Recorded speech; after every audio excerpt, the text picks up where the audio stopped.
السلام عليكم شباب، شلونكم؟ شلون الصحة؟ طبعا كلنا شفنا المقطع مال أم سيف اللي نزلته، وكل شخص حلل المقطع على كيفه، وناس تقول دراما وتضحك عليها، بس اكو شغلات بالمقطع ما حد انتبه عليها.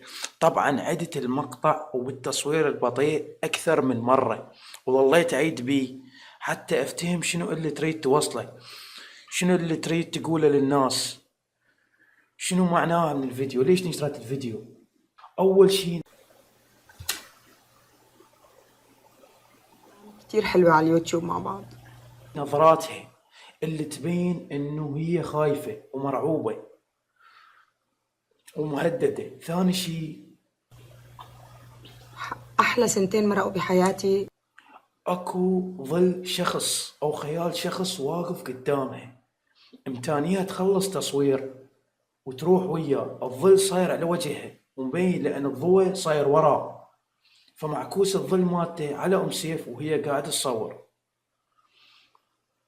اعتقد امكانية تخلص تصوير وتنزل الفيديو وراح تغير مكانها وتترك بيتها، لأن أكيد مهددة بالقتل، وأكيد يندلون مكانها، فتغير مكانها حتى تحافظ على نفسها وتحافظ على حياتها. ثالث شي، من رفعت إيدها رفعت 4 أصابع، معناها روح ابحث بجوجل وشوفها طلب المساعدة، معناها قاعد تطلب المساعدة من الشخص المقابلها أو الشخص اللي قاعد يشوفها. وبعدين نزلت الأصبعين اللي على اليسار، هذا الشيء انه انا مهدد بالقتل وتقدر تبحث عنها وتشوفها. وب 0.23 بالفيديو بس حابة إني لكم شغلة.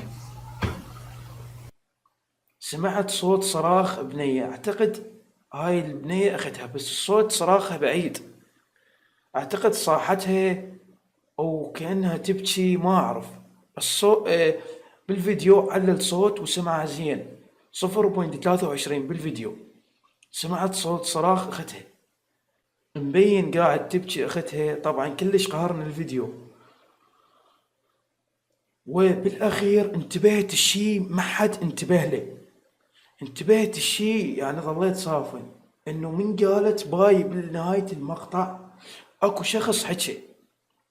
هذا الشخص لا تعرفونه تميزون صوته، اعتقد جيفارا اللي يصور وياه، ما اعرف شو اسمه.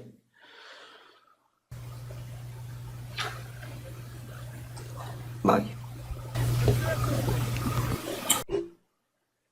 ما اعرف، ورا ما قالت باي سمعت صوته حكي، بعدين هي سدت الفيديو، وحتى الفيديو من ناشرته ما انفعل بيه لا ارباح ولا اي شيء، مجرد بس رافعته على اليوتيوب.